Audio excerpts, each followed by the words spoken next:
the man who saw the downturn before anyone else. Long before the charts turned red, he felt it, not as panic, not as fear, but as a quiet certainty that something in the system no longer added up. This story matters now because markets rarely collapse without warning. The warnings just don't look like headlines. They look like small inconsistencies, ignored data points, and patterns most people dismiss because they don't fit the dominant narrative. To understand how one man stepped aside while the world charged forward, we need to revisit the moment he realized the boom was already ending. It began during a period of confidence. Growth was steady. Profits were strong. Risk felt distant. Everywhere he looked, optimism was reinforced by numbers that appeared solid. But beneath those numbers, he noticed tension. Margins were thinning. Debt was rising faster than income. Returns depended increasingly on leverage rather than productivity. He wasn't searching for disaster. He was searching for alignment. And what he found was imbalance. While others focused on price, he focused on behavior.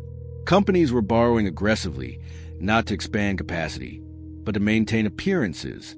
Consumers were spending, but only because credit was cheap and plentiful.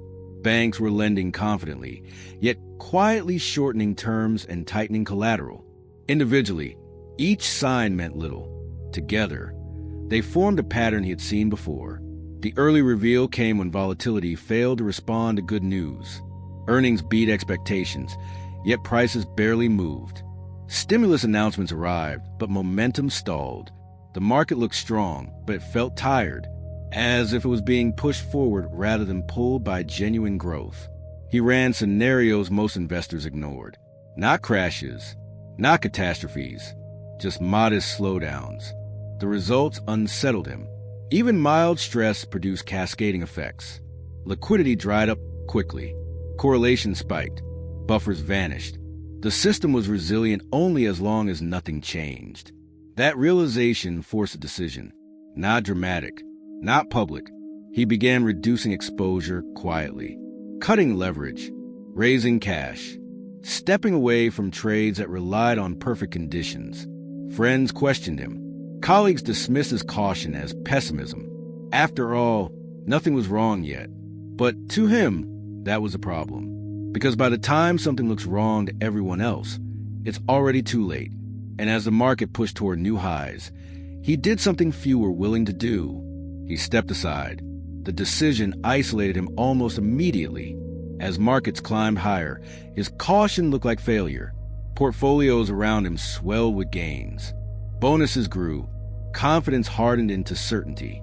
Every new high felt like proof that he had misread the moment. The reveal deepened when he began sharing his concerns privately. Not warnings, not predictions, just questions. Why were credit standards tightening if growth was so strong? Why were corporations refinancing instead of paying down debt? Why did liquidity feel thinner despite record volumes? Most brushed him off. Some laughed. In a rising market, doubt sounds irrational, yet the data kept whispering the same message. Inventory levels rose quietly. Shipping delays increased. Small suppliers reported payment stress. Nothing alarming, nothing newsworthy, but these were the first places pressure always appeared. At the edges, where leverage met reality. The early conflict emerged when the market absorbed its first real shock, a modest policy shift, a mild earnings disappointment. Prices dipped, but didn't recover cleanly. The rebound stalled. Momentum felt strained. He watched closely as volatility spiked more than expected. Correlations jumped. The reaction was disproportionate. That was confirmation. He accelerated his retreat, exited remaining positions, declined new opportunities, built defensive exposure. The moves felt premature, even to him. But the system no longer felt forgiving. It felt brittle, like glass under tension. Around him, the narrative stayed intact.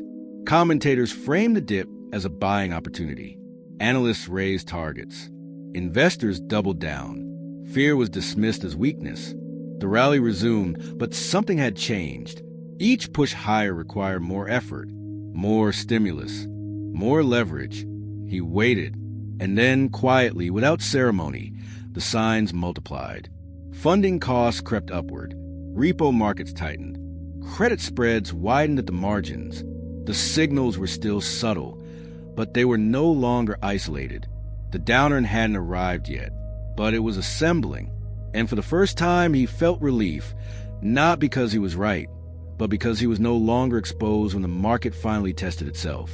The test was coming, and when it arrived, it would reveal who had listened and who had ignored the whispers. The test arrived on a day that was supposed to be routine. No major announcements, no scheduled shocks, just a market opening like any other, until it wasn't. Prices slipped early, not sharply, but persistently. Each attempt to rebound stalled faster than the last. Sellers didn't rush. They waited, and that patience was new. The conflict intensified when liquidity vanished in places it never used to. Large orders moved prices more than expected. Bid-ask spreads widened without warning.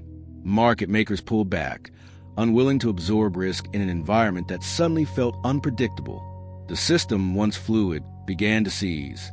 He watched from the sidelines as familiar patterns broke down. Defensive assets didn't hold. Growth names fell together.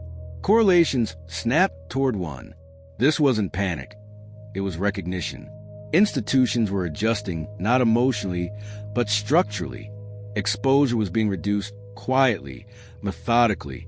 Then the second wave hit, a funding disruption, minor on the surface, but severe in implication. Overnight rates jumped. Short-term credit tightened. Firms dependent on constant rollover felt pressure immediately. The market reacted with disbelief first, then urgency. Prices dropped harder. Volatility surged. Commentators searched for explanations. They blamed headlines. They blamed sentiment. They blamed anything visible. But the real cause wasn't visible. It was accumulation, years of leverage dependency, and assumption finally meeting resistance. The man felt no satisfaction, only clarity. The downturn he had anticipated wasn't arriving as a dramatic crash. It was unfolding as a loss of trust. Trades that once felt safe no longer did. Strategies that depended on smooth conditions failed simultaneously. As selling accelerated, forced liquidations appeared. Margin calls triggered. Funds unwound positions not because they wanted to, but because they had to. The market tipped from adjustment into cascade. That was the moment everyone else finally saw it. The boom hadn't ended because of one event. It ended because it couldn't continue. And as screens filled with red and explanations arrived too late, one truth became impossible to deny. The downturn had been visible all along. Only few had been willing to look. The climax came not with shock, but with acceptance. Markets stopped asking what caused the downturn and began asking how deep it would go. Prices fell in heavy waves, not frenzied, but relentless. The optimism that once absorbed every dip was gone, replaced by caution that slowed every rebound. Institutions moved first. Exposure was slashed. Leverage unwound. Cash became king again. What had looked like overreaction weeks earlier now looked like survival. The same voices that once dismissed risk now warned of it. The narrative flipped not gradually, but all at once. For the man who stepped aside early, the resolution was quiet. He didn't celebrate.